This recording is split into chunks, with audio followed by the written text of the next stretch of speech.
Hello दोस्तों, आप सभी का स्वागत है आपके YouTube channel Skylight online classes. दोस्तों, मैं यूसुफ आजाद। आज हम लोग पढ़ेंगे क्लास 10 सब्जेक्ट मैथ चैप्टर 1 वास्तविक संख्या के भाग 2, जिसमें हम लोग एक्सरसाइज 1.1 पढ़ेंगे। इससे पहले अगर आप हमारी पहली वीडियो नहीं देखे हैं तो एक बार अवश्य देखें, उसका लिंक डिस्क्रिप्शन बॉक्स में दे दिया गया है। दोस्तों, अब हम लोग देखेंगे एक्सरसाइज 1.1 के क्वेश्चन नंबर 1। क्वेश्चन नंबर 1 कहता है कि निम्नलिखित संख्याओं का एचसीएफ ज्ञात करें। किसके द्वारा? तो यूक्लिड विभाजन एल्गोरिथ्म का प्रयोग करके निम्नलिखित संख्याओं का एचसीएफ ज्ञात करना है। तो एक नंबर हमारा क्वेश्चन दिया हुआ है 135 और 225 का एचसीएफ ज्ञात करें। तो 135 और 225 में हम सबसे पहले चेक करते हैं कि इसमें छोटा और बड़ा कौन है। तो यहाँ पे हम लोग इसको मार्किंग कर लेते हैं। 135 जो है किससे 225 से छोटा है, तो 225 लिख देता है। तो 135 जो है 225 से छोटा है। अब हम लोग यूक्लिड विभाजन एल्गोरिथ्म के बारे में पहली वीडियो में बता चुके हैं कि यूक्लिड विभाजन एल्गोरिथ्म क्या होता है, उसमें किस तरह क्रिया होती है। इसका हम उसमें बताया था स्टेप वाइज स्टेप मेथड। अब हम लोग यहाँ पे देखते हैं जब छोटा और बड़ा का हम लोग पहचान हो गया। तो यूक्लिड विभाजन एल्गोरिथ्म से यूक्लिड विभाजन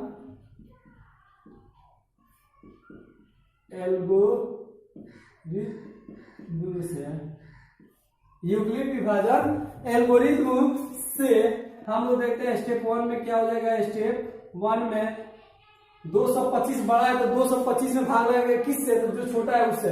135 है तो हम लोग लिख सकते हैं 225 बराबर 135 से भाग देंगे और क्या भागफल मिलेगा, तो एक मर्द से ज्यादा नहीं कटेगा तो एक लिख देते हैं। 135 से जब 225 में से 135 को घटाएंगे तो शेषफल मिलेगा, कितना मिलेगा 90। तो यहाँ पे हम लोग लिख सकते हैं r नॉट इक्वल 0। तो हम लोग इस तरह देखते हैं कि r का मान अभी भी 0 के बराबर नहीं है। फिर इसका स्टेप 2 करते हैं। स्टेप 2 में 135 है तो 135 में भाग देते हैं किससे, तो जो शेषफल आता है। तो 135 में 90 से भाग देंगे तो कितना मर्द मिल जाएगा, एक मर्द में। और हमको क्या मिलता है शेष, इसमें से घटेगा 135 में से 90 जब घटेगा तो हमको बच जाएगा 45 यानी 45। हमको अभी भी r का मान जो है 0 नहीं आया, तो हम लोग लिख सकते हैं यहाँ पे कि चूंकि r नॉट इक्वल 0। तो फिर स्टेप 3 में क्या होगा, स्टेप 3 करते हैं तो देखते हैं कि स्टेप 3 में किस में भाग देना है, 90 में। तो 90 में भाग देना किससे, जो शेषफल आया है। तो शेषफल है 45। कितना मर्द है, तो 45 गुना 90 तो 2 से पूरा यानी 2 मर्द में कट जाएगा। तो जब पूरा कट जाएगा तो शेषफल क्या होगा, 0 होगा। तो यहाँ पे r 0 लिख रहे हैं, यहाँ पे लिख रहे हैं चूंकि r बराबर 0, इसलिए जब r का मान 0 आ जाएगा तो जिस संख्या से भाग लगने पर r का मान 0 आ गया वही मेरा एचसीएफ हो जाता है।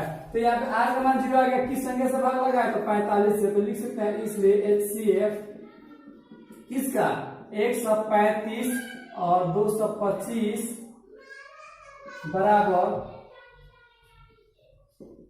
45। ये हमारा आंसर हो जाएगा। इसी तरह इसका अगर दूसरा करें, तो दूसरा में क्या हम लोग चूज करना पड़ेगा कि सबसे पहले छोटा और बड़ा चेक करते हैं। तो छोटा और बड़ा कौन से, 196 और 38 220। इसमें से हमको क्या मिलता है कि बड़ा और छोटा। तो 196 जो है किससे है, 196 छोटा है 38 220 में। अब यहाँ पे हम लोग देखते हैं कि जब छोटा और बड़ा का पहचान हो गया तो यूक्लिड विभाजन एल्गोरिथ्म से यूक्लिड विभाजन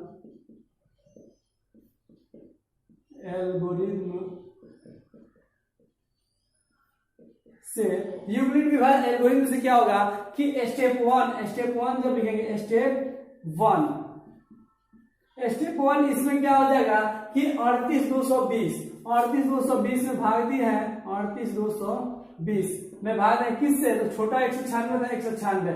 जब इसमें भाग देंगे हम लोग साइड में अगर भाग देके चेक कर लेते तो ये पूरा 195 मर्द में कट जाता है। और जब कट जाएगा पूरा तो हमारा जो शेषफल होगा 0 हो जाता है। शेषफल 0 तो लिख सकते हैं चूंकि r का मान जो है 0, इसलिए हम लिख सकते हैं क्या, HCF 196 और 38 220 बराबर कितना, तो किससे भागेगा, तो 196 से, तो 196 हो जाएगा आंसर। इसका तीसरा जो है, तीसरा यहाँ पे देख लेते हैं। तीसरा जो है इसमें छोटा और बड़ा का पहचान करते हैं सबसे पहले। तो छोटा और बड़ा कौन सा है, तो 867 जो है 255 से बड़ा है, तो लिख सकते हैं 867 बड़ा है 255 से। अब यहाँ पे जब छोटा और बड़ा का पहचान होगा, विभाजन एल्गोरिथ्म, जब हम लोग यहाँ पे छोटा और बड़ा का पहचान हो गया तो यूक्लिड विभाजन एल्गोरिथ्म से, यूक्लिड विभाजन एल्गोरिथ्म से क्या होता है कि हम लोग स्टेप 1 में लिखते हैं। स्टेप 1 में बड़ा में छोटा से भाग देते हैं, तो बड़ा कौन सा है, 867, इसे भाग किसे देंगे, तो 255 से, 255 से। तो 255 से जब भाग देंगे 867 में, यहाँ पे देंगे 867 255 से भाग दिया तो 3 बार में जाएगा। तो जब इसको भाग देंगे साइड में तो हमारा शेषफल आएगा 102, यानी 102। और यहाँ पे r का मान 0 नहीं आया। r का मान जब 0 नहीं आया तो स्टेप 2 करेंगे।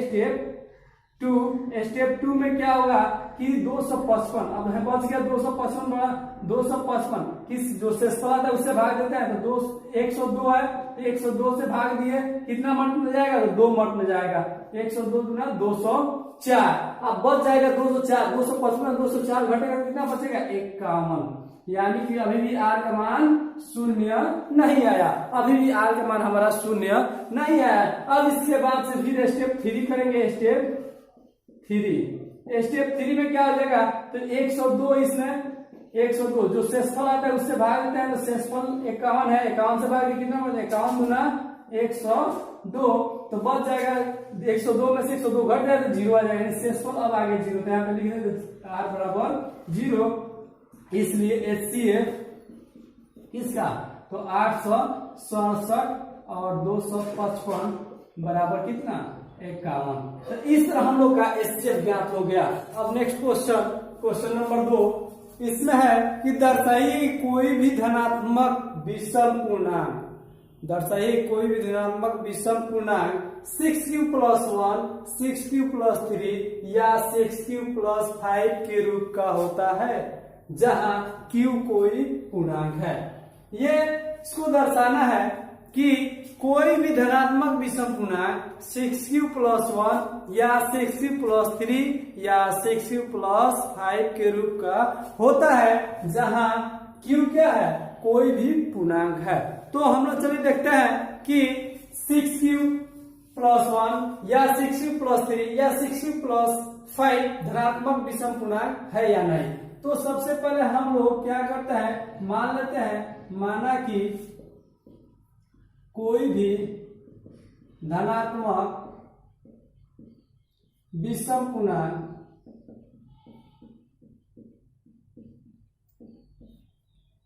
a है, माना कि कोई धनात्मक विषम पूर्णांक a है, कोई भी धनात्मक विषम पूर्णांक a मान लेते हैं, और b का मान जो होगा b = 6। b का मान 6 क्यों होगा, क्योंकि जो संख्या दिया हुआ है हमारा 6q + 1, 6q + 3, 6q + 5 के रूप में है, इसलिए b का मान 6 मान लेते हैं। जब यूक्लिड विभाजन प्रमेय से क्या होता है, चूंकि यूक्लिड विभाजन प्रमेय से, यूक्लिड विभाजन प्रमेय क्या कहता है, a बराबर bq + r, a बराबर bq + r, जहां r का मान 0 से बड़ा या बराबर लेकिन b से छोटा होता है। जहां r का मान जो होता है 0 से बड़ा हो या बराबर होता है लेकिन b से छोटा होता है। अब इसी का हम लोग a का मान, तो a तो एक धनात्मक पूर्णांक है, तो a, b का मान है 6q + r, जहां क्या हो जाएगा, जहां 0 से बड़ा या बराबर r का होगा लेकिन 6 से छोटा होगा। तो अब हम लोग यहाँ पे देखते हैं कि 0 हो सकता है, 0 से बड़ा हो सकता है r का मान, लेकिन 6 से क्या होगा, छोटा ही होगा। जब भी होगा r का मान 6 से छोटा होगा, तो इसलिए लिख सकते हैं, इसलिए r का संभावित मान क्या हो जाएगा? तो 0 हो सकता है, 1 हो सकता है, 2 हो सकता है, 3 हो सकता है, 4 हो सकता है, 5 हो सकता है, लेकिन 6 नहीं होगा, क्योंकि 6 से जब भी होगा छोटा होगा तो 6 नहीं होगा। तो r का संभावित मान क्या है? 0 1 2 3 4 5। अब हम लोग देख सकते हैं कि धनात्मक पूर्णांक क्या हो जाएगा, इसलिए धनात्मक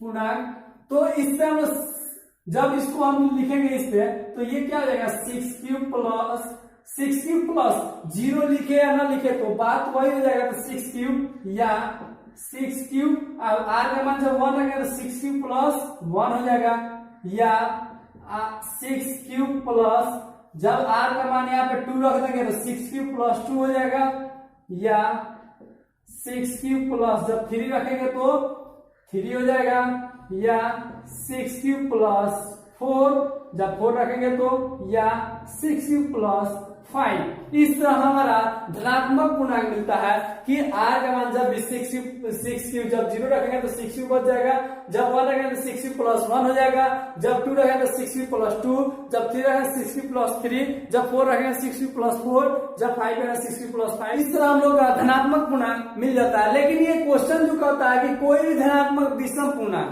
तो यहाँ पे सबसे पहले देखेंगे इसमें से विषम कौन है। तो हम लोग जानते हैं किसी भी संख्या में विषम जुड़ता है तो क्या हो जाएगा? विषम पूर्णांक हो जाता है। तो यहाँ पे देखते हैं कि ये 6 क्यों है, तो ये एक सम संख्या है। क्यों? क्योंकि सम संख्या से इसमें गुणनफल है तो इसलिए ये सम संख्या होगा। लेकिन इसमें विषम संख्या जुड़ जाता है तो ये विषम पूर्णांक हो जाता है। तो ये 6 प्लस 1, 6 प्लस 3 ये विषम है, 6 प्लस 5 तो ये तीनों क्या है? विषम पूर्णांक है। अब बाकी ये 6 प्लस 2 ये जो है ये 6 प्लस 4 ये एक सम है, क्योंकि इसमें सम संख्या जुटा है। तो हम लिख सकते हैं अतः कोई भी धनात्मक विषम पूर्णांक 6 क्यूब प्लस 1 या 6 क्यूब प्लस 3 या 6 क्यूब प्लस 5 के रूप का होता है। 6 क्यूब प्लस 1 या 6 क्यूब प्लस 3 या 6 क्यूब प्लस 5 के रूप का होता है। तो इस तरह हम लोग प्रूव कर सकते हैं। अब नेक्स्ट क्वेश्चन है क्वेश्चन नंबर 3। इसमें कहता है किसी परेड में 6 से 16 सदस्य वाली एक सेना आर्मी की टुकड़ी को 32 सदस्यों वाली एक आर्मी बैंड के पीछे मार्च करना है। दोनों समूहों को समान संख्या वाले स्तंभों में मार्च करना है। उन स्तंभों की अधिकतम संख्या क्या है जिसमें वे मार्च कर सकते हैं। यानी कि दो सदस्य है, एक 6 से 16 सदस्य वाला एक सेना की आर्मी की सेना है और एक जो है 32 सदस्य वाली बैंड की सदस्य है। तो इस दोनों में समान संख्या और क्या कर रहा है? अधिकतम। तो जहां पे अगर अधिकतम आ जाए क्वेश्चन है तो उस संख्या का, उस दोनों संख्या का या उससे अधिक संख्या का एचसीएफ ज्ञात कर सकता है। तो हम लोग लिख सकते हैं सॉल्व मार्च किए जा सकने वाली अधिकतम स्तंभों की संख्या बराबर एचसीएफ किसका? तो 616 और 32। यहाँ पे हम एचसीएफ क्यों लिखे? क्योंकि अधिकतम है। अगर यहीं पे न्यूनतम रहता तो हम लोग निकालते एलसीएम, लेकिन क्या है? एचसीएफ अधिकतम है, इसलिए हम लोग एचसीएफ लिखे। अब हम लोग क्या यूक्लिड विभाजन एल्गोरिथ्म के द्वारा हम लोग एचसीएफ ज्ञात कर सकते हैं। तो इधर साइड में हम निकाल सकते हैं यूक्लिड विभाजन एल्गोरिथ्म से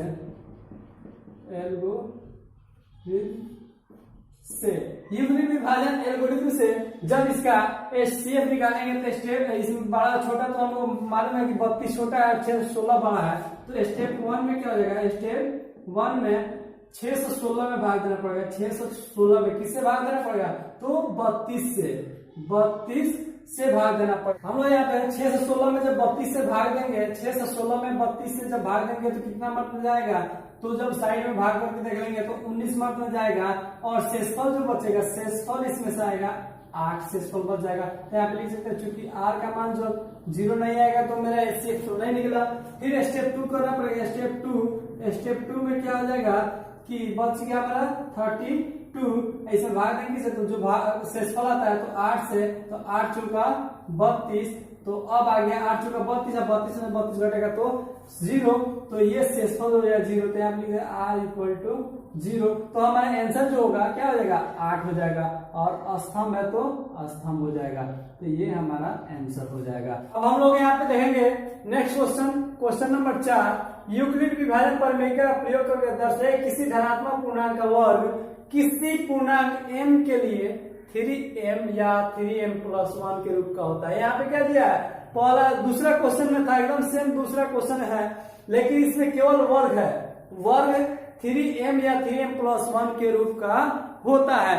तो चलिए दोस्तों, इससे पहले अगर आपको मेरी वीडियो अच्छी लगी हो तो like, comment, share and subscribe जरूर करें, साथ ही साथ बेल आइकन दबाना ना भूलें, ताकि मेरी कोई भी वीडियो अपलोड हो तो सबसे पहले आप सबके पास पहुंचे। अब हम लोग चलते हैं क्वेश्चन नंबर 4। यूक्लिड विभाजन का प्रयोग करते हैं, यूक्लिड विभाजन प्रमेय का प्रयोग करके इस क्वेश्चन को हम लोग सॉल्व करते हैं। तो क्वेश्चन को सॉल्व करने से सबसे पहले हम लोग मान लेते हैं कोई भी धनात्मक पूर्णांक, कोई भी पूर्णांक जो है a है, तो हम लोग मान लेते हैं माना कि कोई भी पूर्णांक, कोई धनात्मक पूर्णांक a है, और b का मान क्या हो जाएगा, तो संख्या 3 या 3m+1 के रूप में है तो b बराबर 3 हो जाएगा। तो हम लोग कोई भी धनात्मक पूर्णांक हम लोग a मान लिए और b का मान 3, तो हम लोग यूक्लिड विभाजन प्रमेय क्या, यूक्लिड विभाजन प्रमेय क्या से यूक्लिड विभाजन प्रमेय का क्या कहता है, तो a बराबर bq प्लस r, जहां r का मान जो होता है 0 से बड़ा या बराबर लेकिन b से छोटा होता है। अब यहाँ पे a जेम करते हैं, छोड़ b का मान 3 है तो 3q प्लस r, जहां r का मान क्या हो जाएगा, तो 0 से बड़ा या बराबर होगा लेकिन b का मान 3 से छोटा होगा, r का मान जो होगा 3 से छोटा होगा, तो इसलिए r का संभावित मान क्या हो जाएगा, r का संभावित मान 0 हो जाएगा, 1 हो जाएगा और 2 हो जाएगा, इसके अलावा नहीं होगा, क्योंकि ये 3 से छोटा होना चाहिए, तो 0, 1 और 2 होगा। अब हम लोग चलते हैं कि जब r का संभावित मान आ गया तो मेरा धनात्मक पूर्णांक क्या मिलेगा, तो इसलिए धनात्मक पूर्णांक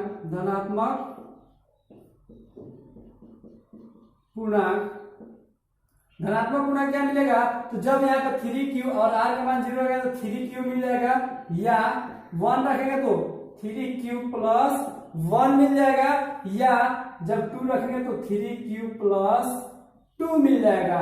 तो इस तरह हमको 3 धनात्मक पूर्णांक मिलता है, 3q या 3q प्लस 1 या 3q प्लस 2। लेकिन अब एक और इसमें क्वेश्चन है कि वर्ग ये सभी जो है a का मान निकला, लेकिन हमको क्या ज्ञात करना है, वर्ग। तो हम लोग बारी बारी से तीनों का वर्ग करते हैं। केस 1 कर देते हैं, केस फर्स्ट a स्क्वायर करेंगे तो ये भी हो जाएगा 3q का स्क्वायर। यहाँ पे a क्या है, धनात्मक पूर्णांक है, तो a का जब स्क्वायर करेंगे तो ये भी धनात्मक पूर्णांक, तो इसका भी स्क्वायर करना पड़ेगा।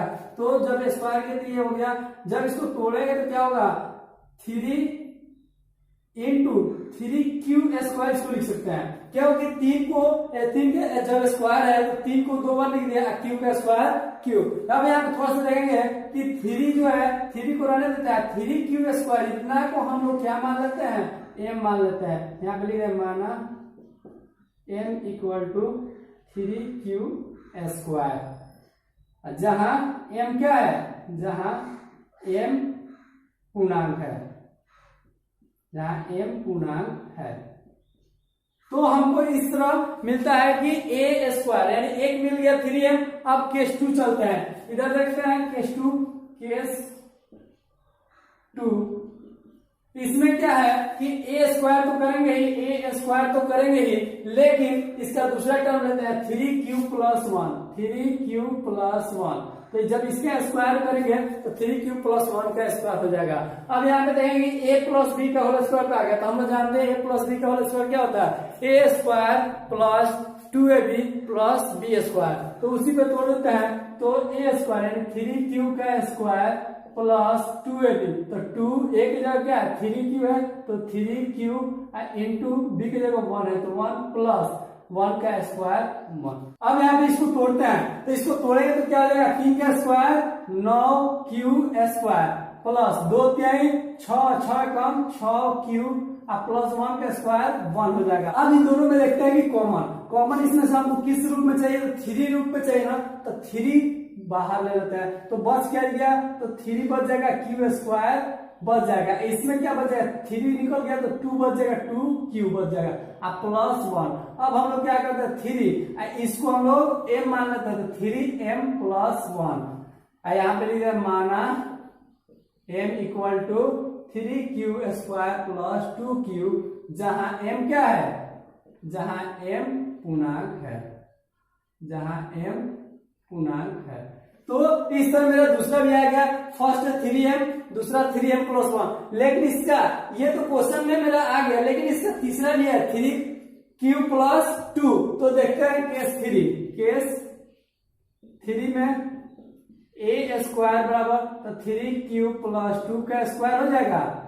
अब इसको भी a प्लस बी का होल स्क्वायर पर तोड़ेंगे, a square plus 2ab plus b square, तो तोड़ते हैं, तो a स्क्वायर तो 3q का स्क्वायर प्लस 2ab, तो 2 इंटू 3q इंटू b की जगह भी 2 है, तो 2 प्लस 2 है, तो 2 का स्क्वायर।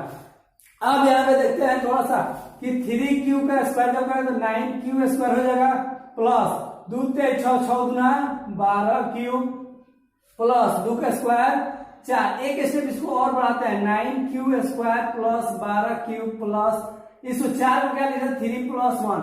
अब आप सोच रहे हैं कि 4 को 3 प्लस 1 क्यों लिख दिया, क्योंकि आपको लास्ट में जो है 1 चाहिए, लास्ट में क्या चाहिए 1 चाहिए, इसलिए हम इसको तोड़ दिए, 4 को 3 प्लस 1 कर दिया। अब तीनों में कॉमन क्या है, तो 3 है, 3 कॉमन ले, इसमें से बच जाएगा 3q स्क्वायर, इसमें से जब 3 चौक का 12, तो 4 बच जाएगा, q है तो q बच जाएगा, 3 यहाँ से निकल गया तो 1 बच जाएगा, लास्ट वाला 1 तो है ही है। अब इसको हम लोग क्या करते हैं 3 इतना को हम लोग क्या मान लेते हैं m मान लेते हैं, तो 3m प्लस 1 यहाँ पे लिखते हैं माना m equal to 3q square plus 4q plus 1, जहां m क्या है, जहां m पूर्णांक है, जहां m पूर्णांक है।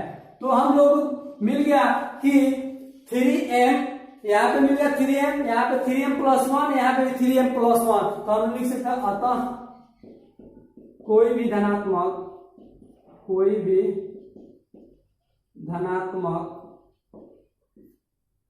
पूर्णांक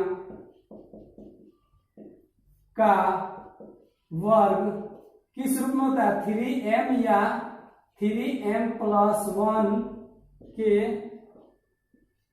रूप का होता है।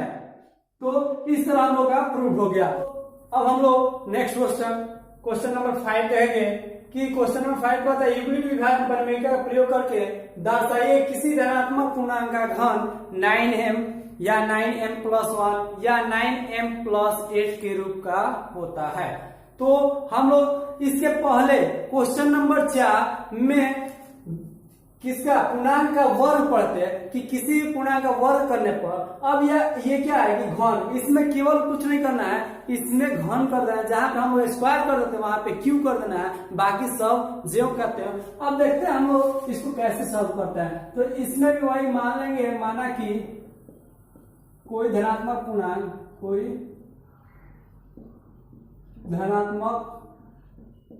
पूर्णांक ए है।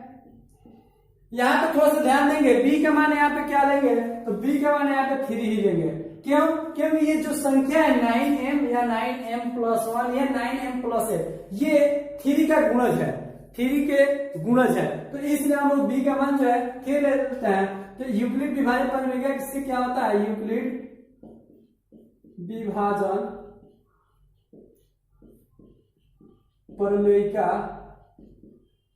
से यूक्लिड विभाजन प्रमेय का होता है कि a बराबर BQ प्लस r, जहां r का मान क्या होता है? तो 0 से बड़ा या बराबर होता है लेकिन b से छोटा होता है। अब यहाँ पे इसी पे फिक्स कर देंगे, a बराबर b के मान 3q प्लस r हो जाएगा, जहां r का मान जो होगा 0 से बड़ा या बराबर होगा लेकिन b का मान 3 से छोटा होगा, यानी r का संभावित मान फिर से क्या आ गया? इसलिए r का संभावित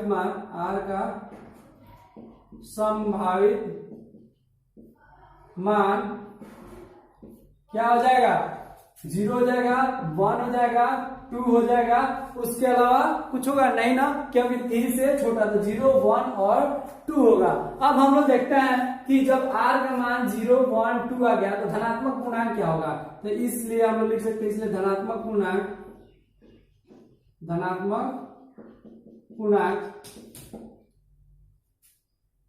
जब 0 रखेंगे तो क्या हो जाएगा? 3q हो जाएगा, या 3q, अब 1 रखेंगे तो 3q प्लस 1, जब 2 रखेंगे तो 3q प्लस 2 हो जाएगा। अब हम लोग देखते हैं कि 3q या 3q प्लस 1 या 3q प्लस 2 इसका घन करने पर हमको मिलता है कि नहीं 9m या 9m+1 या 9m+8 के रूप में होता है कि नहीं। तो हम केस फर्स्ट लिखते हैं, केस फर्स्ट a का पावर q करते हैं तो ये 3 का पावर भी q करना पड़ेगा। जब 3 का q करते हैं तो 27 और q का q, इसको हम लोग लिख सकते हैं 27 को 9 गुणे 3 और q के पावर q, तो यहाँ पे क्या हो जाएगा? 9 हो जाएगा, और 3q को हम लोग m, तो यहाँ पे लिख सकते हैं माना m इक्वल टू 3q के पावर q, जहां m पूर्णांक है, यानी हमारा पहला आ गया 9m आ गया। अब नेक्स्ट चलते हैं केस 2।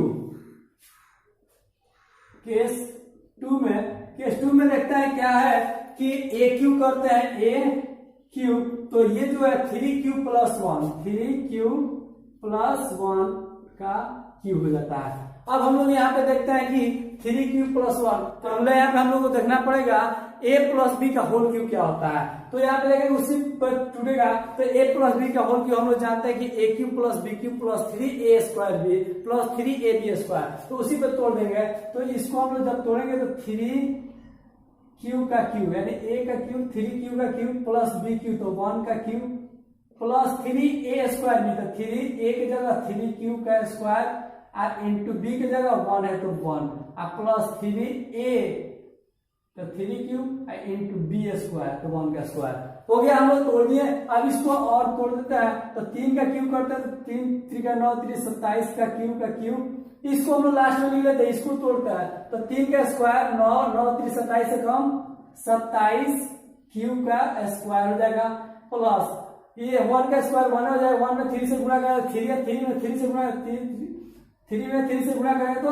3 3 का 9 हो जाएगा और क्यू हो जाएगा, अब 1 का क्यू ये लास्ट में लिख देते हैं 1। अब यहाँ पे देखते हैं हमको किस रूप में चाहिए, तो 9 संख्या है 9m, तो हम लोग देखते हैं इसमें सब में 9 है तो 9 कॉमन लेते हैं, 9 कॉमन ले लिए तो यहाँ पे 9 3 27 3 क्यू के Q plus 9 3 27 3 Q square plus इसमें से 9 कॉमन लेते केवल क्यू बच जाएगा प्लस 1। अब क्या हो जाएगा 9, इसको हम लोग टोटल m मान लेते हैं तो 9m प्लस 1 यहाँ पे लिखेंगे माना m equal to 3q plus 3q square plus q, जहां m पूर्णांक है,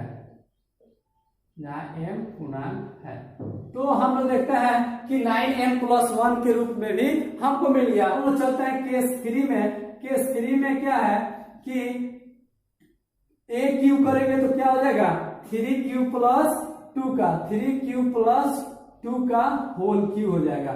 तो इसी फॉर्मूला में इसको भी तोड़ देते a क्यूब यानी 3q का क्यूब प्लस b क्यूब तो 2q का क्यूब प्लस 3a स्क्वायर, तो 3q का square plus b, 3q square into b plus 3a, तो 3q into 3 into 3q plus 3 into 3q into 2 का स्क्वायर हो जाएगा, यानी कि a cube plus b cube plus 3a square b plus 3ab square. तो इस तरह हमारा सेट हो गया। अब यहाँ पे देखेंगे हम लोग कि सभी को अब तोड़ते हैं, तो तोड़ेंगे तो क्या 3 का क्यू क्या 3 3 का 9 3 27 क्यू का क्यू हो जाएगा, प्लस ये 2 का क्यू जो है उसको लास्ट में लिख देते हैं और बाकी सबको पहले। तो 3 का स्क्वायर कितना होता है 9 होता है, तो 3 का स्क्वायर 9 9 3 27 27 गुना 54 54 क्यू स्क्वायर। ये बीच में पॉइंट का मतलब जो होता है पॉइंट नहीं है वो इंटू है, पॉइंट नीचे होता है। अब यहाँ पे चलता है 2 का स्क्वायर 4 4 3 12 12 3 36, तो यहाँ पे लिख देते हैं 36, यहाँ पे 36 क्यू प्लस ये 2 का क्यू जो होता है 2 गुना 4 4 गुना 8 होता है, तो इसको 8 बाद में लिख देते हैं। अब हमको संख्या किस रूप में चाहिए 9 रूप में, तो 9 पहले बाहर कर लेते हैं। 9 बाहर करेंगे तो क्या मिलेगा हमको 9 बाहर कर लेंगे तो यहाँ पे 9 3 क्यू का क्यू प्लस ये 9 6 54 6 क्यू स्क्वायर प्लस 9 चौका 36 4 क्यू, आइए प्लस में 8 बाहर जाएगा। तो अब देखते हैं कि ये संख्या जो है इसको m मान लेते हैं, तो क्या हो जाएगा 9m प्लस 8, यहाँ पे लिख माना m इक्वल टू 3q का Q plus 6q square plus 4q, जहां m क्या है, जहां m पूर्णांक है, m पूर्णांक है। तो हम लोग देखें कि फर्स्ट क्या हमको मिला है 9m, सेकेंड 9m प्लस 1 और थर्ड 9m प्लस 8। अतः हम लोग लिख सकते हैं अतः कोई भी धनात्मक पूर्णांक का घन 9m या 9m प्लस 1 या 9m प्लस 8 के रूप का होता है प्रूफ। इस तरह से हम लोग का पहला एक्सरसाइज खत्म हो गया और आज के लिए इस वीडियो में इतना ही। फिर मिलेंगे नेक्स्ट वीडियो में इसी चैनल पर, तब तक के लिए